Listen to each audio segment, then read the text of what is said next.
வெங்காயம் ஆனியன் ஊத்தப்பம் பண்ணியிருக்கேன். எப்படி பண்ணேன் அப்படின்னு காட்டுறேன், வாங்க வீடியோக்குள்ளே போகலாம். நான் வந்து இன்றைக்கி ஊத்தப்பம் சொல்லித்தரேன்.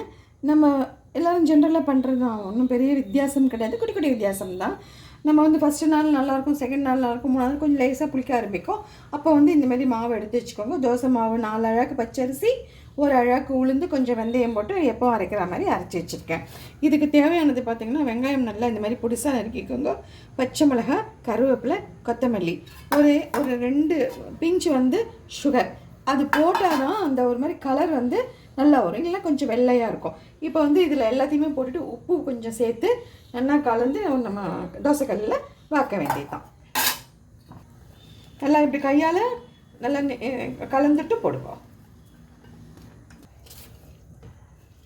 கொஞ்சமாக 2 பிஞ்சு போட்டிங்கன்னா போதும். அப்படியே கலந்துட்டு இப்போ கொஞ்சம் திக்காக இருக்கு இல்லையா, கொஞ்சமாக தண்ணி சேர்த்து ஒரு அரை கரண்டி அளவுக்கு தண்ணி சேர்த்துட்டு கொஞ்சம் உப்பு சேர்த்து, வெங்காயம் போட்டிருக்கோம், உப்பு கொஞ்சம் கம்மியாகும், அதனால் ஒரு 1/4 டீஸ்பூன் உப்பு போட்டுட்டு தோசை வாக்க வேண்டியதான். இதெல்லாம் நல்லா காஞ்ச உடனே சொட்டு எண்ணெயை வைத்து டிஷ்யூ பேப்பர் கூட இன்றைக்கி நான் அவசரத்துக்காக போட்டுட்டேன். அது கூட இல்லாமல் நீங்கள் ஆனியன் யூஸ் பண்ணுங்கள், இல்லை கத்திரிக்காய் அந்த மாதிரி யூஸ் பண்ணிக்கோங்க. காஞ்சிருக்கு பார்த்தீங்களா? இப்போ என்ன பண்ணணும், ஈவனாக சூடு வரத்துக்காக கொஞ்சம் இந்த மாதிரி ஒரு தண்ணி தெளிச்சிங்க அப்படின்னா இது வந்து கல் ஃபுல்லாக உங்களுக்கு தோசை வந்து அழகாக பட்டு மாதிரி வரும்.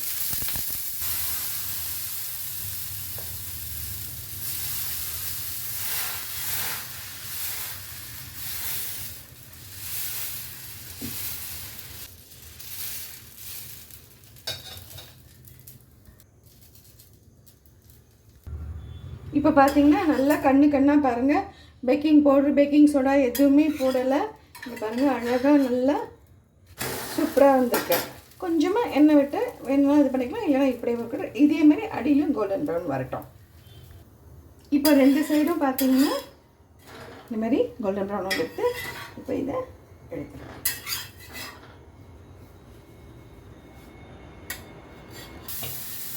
இன்னொன்றும் குத்திருக்கேன் பாருங்கள். இதே மாதிரி நம்ம எவ்வளோ மாவுக்கு இந்த போட்டிருக்கோமோ எவ்வளோ வேணுமோ நம்ம ஆற்றுக்கு தகுந்த மாதிரி நம்ம ரெடி பண்ணிக்கலாம்.